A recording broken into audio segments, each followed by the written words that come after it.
Hi, and thanks for logging on to the Daily Dvar. And here's a brand new halacha for you. And this halacha is for Monday, the 27th day of February. Here we go. Today's halacha is about the hearing of the Megillah, which is not too far off right now. And here's what happens. You know, you're supposed to hear every single word of the Megillah when you go to Megillah reading at night and in the morning. And sometimes it happens that some noise goes on in the room, either from someone turning their grogger too long at the word Haman, or somebody sneezing or coughing really loudly while the person reading the Megillah is reading, and you miss a word.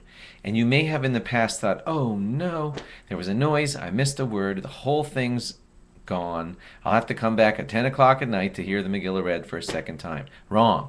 You won't have to do that. Listen very carefully to this law. Yes, you must hear every single word of the Megillah, but here's the catch. You don't have to hear every single word of the Megillah read by the reader.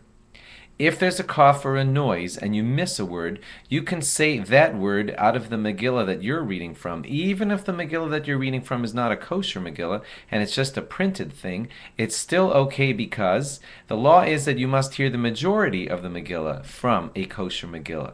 And those one or two or three coughs that happen throughout the Megillah that make you miss one or two or three words, they can be filled in because that's just a minority of the Megillah, just one or two or three words that you missed, and you can read them while he's reading his from the Megillah and you missed it. You can read one or two words out of your Megillah, even if it's not a kosher Megillah. Now, if you're using this rule, don't overuse it. You can't use it for the beginning of the Megillah, like you can't have the first three sentences. Oh, I ran in late, but it's okay, I just quickly read the first three sentences myself. You can't do it for the beginning, you can't do it for the ending, and you can't do it for an entire chunk of the story. Like, let's say there's a piece of the story where Mordechai overhears a conversation of Big Son and Seresh, and that just takes three sentences, and you miss that whole thing. That's no good. It's only for tiny little snippets here and there, little pieces that are missed. You can say them quietly. If you're in doubt when the situation is happening, just keep your wits about you.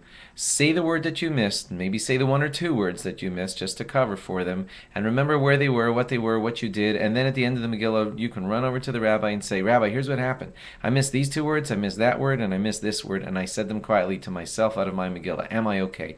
And he'll probably say yes.